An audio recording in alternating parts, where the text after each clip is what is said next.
Depois dizer que a NATO na Ucrânia significava a 800 km de Moscovo, em terreno plano, porque está a norte dos Cárpatos. Significava também a fragilização com a fronteira bielorrussa, porque a NATO já está nos países bálticos. A Rússia não podia fazer nada. Portanto, é praticamente um cerco.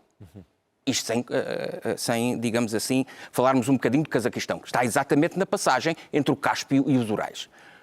Ora bem, o que eu julgo, mais tarde ou mais cedo vamos ter este problema de novo.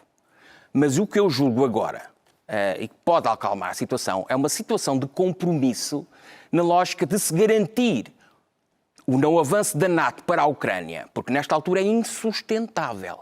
Aliás, basta compreender isto, é insustentável.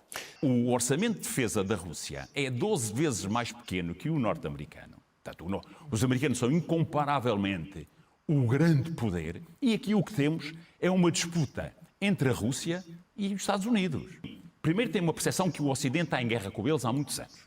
Depois tem uma percepção, se entrarem em guerra com a NATO, que são 30 países, e que os Estados Unidos têm uma capacidade militar incomparavelmente superior à Rússia, que perdem a guerra. Então, a forma de impedirem que a NATO, entenda-se Estados Unidos, porque a NATO é um heterónimo dos Estados Unidos, não é? A NATO é os Estados Unidos, o resto é paisagem, não é? O resto é paisagens.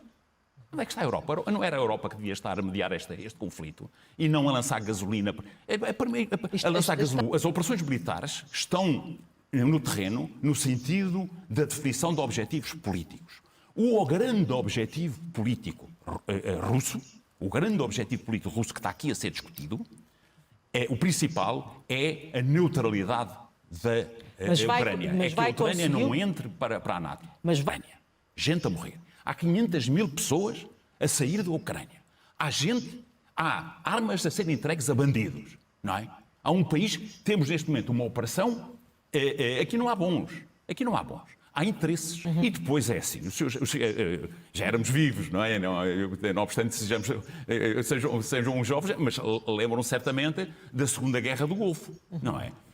Da primeira, havia jornalistas embedded. Depois, a comunidade de jornalistas chegou à conclusão que andou a mostrar aquilo que os americanos queriam. E então, na Segunda Guerra do Golfo, os jornalistas já andaram por sua conta e a risco. Portanto, ou entramos numa guerra, digamos, que durará uma eternidade e que os russos não querem, não é esse o objetivo, não é? E o país fica destruído e saem 5 milhões de habitantes de lá. E é isso que devíamos estar preocupados. Era a negociar, não é? A União Europeia devia estar ali a negociar, a mediar. E não, quer dizer, está a matar G3, não é? Mas, de qualquer maneira, essas... Mais grave ainda, quando depois agora começaram a dar a entender que há algum desespero por parte das forças ucranianas. Não deles, mas pelo menos dos seus líderes. Porque quando se fazem apelos, que eu acho incrível que se façam, à população civil para usar coquetéis Molotov e Kalashnikovs contra carros de combate, contra forças extremamente bem equipadas e armadas, é mandar essas pessoas para a morte. E é um sinal de e fraqueza. São civis que estão... Isso é um sinal de fraqueza, como Até é porque óbvio. não faria, Sr. Major-General, diferença no terreno. Fará Não diferença? faz diferença quase nenhuma. E um coquetel Molotov para um destes carros de combate modernos é como, sei lá, um mosquito a picar um elefante. De maneira que não me parece que seja, na realidade, uma atitude até digna. Não tem dignidade nenhuma. Por outro lado, também, a colocação de forças, nomeadamente de artilharia, no meio das cidades, também, uma coisa é o combate urbano, outra coisa é quando pegam em meios de artilharia pesada os lança-foguetes múltiplos e os põem no meio da cidade, é quase um convite para haver baixas civis, porque a retribuir esse fogo da artilharia vão ser destruídas casas, vão ser destruídas vidas civis. Isto, inclusivamente, não é permitido, em termos da Convenção de Genebra, que haja armas pesadas nas localidades. Neste momento a situação, ainda há combates muito fortes em Mariupol, por exemplo. Eu há bocado vi ali falar-me, embora as imagens fossem do dia anterior, a situação está muito mais acirrada. Porquê? Porque em Mariupol está precisamente o famoso batalhão Azov, que é constituído por elementos extremistas, quer ocidentais, e eu aí sou um bocado diferente. Toda a gente gosta de pôr a culpa no Putin.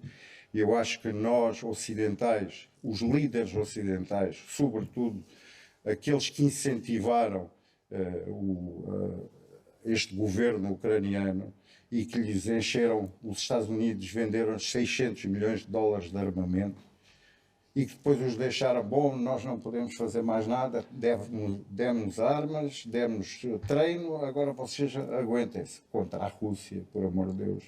Portanto, para mim, os líderes ocidentais, a NATO, o presidente americano, o Sr. Boris Johnson e a União Europeia tiveram um comportamento que também nas bordas do criminoso, tão mau como o do Putin.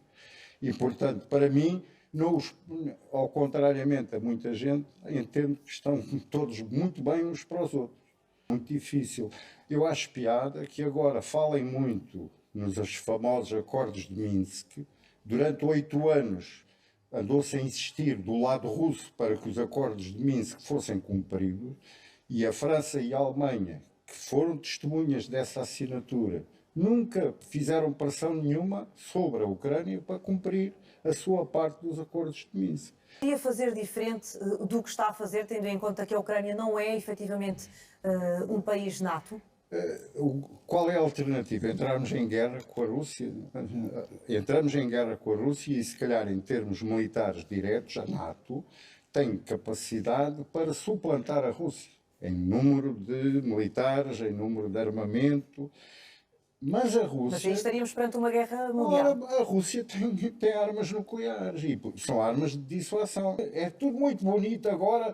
O Ocidente lava a sua consciência, diz o homem é um fascínora, é mau. Não, eles têm uma culpa. A União Europeia tem grandes culpas. Quando ajudou a depor um presidente que tinha sido eleito, que era o presidente legítimo da Ucrânia. E agora já ninguém fala dele, não é? Mas... quem é que ajudou a depor o Yanukovych?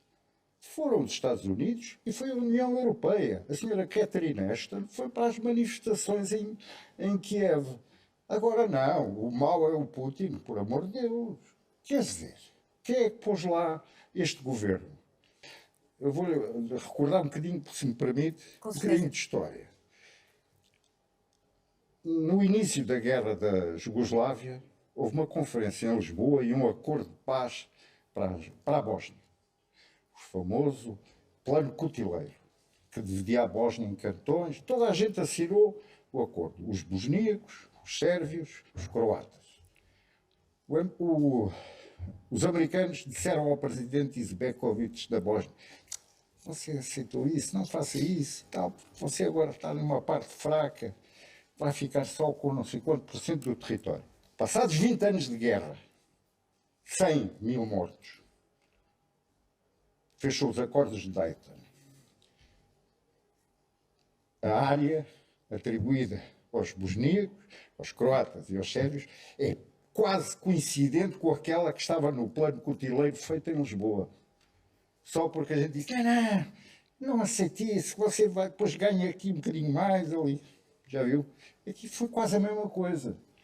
Não assine isso, a gente dá-lhe armas, damos-lhe equipamento, você defende-se. Está a saber o resultado. Quem é que paga sempre estas coisas?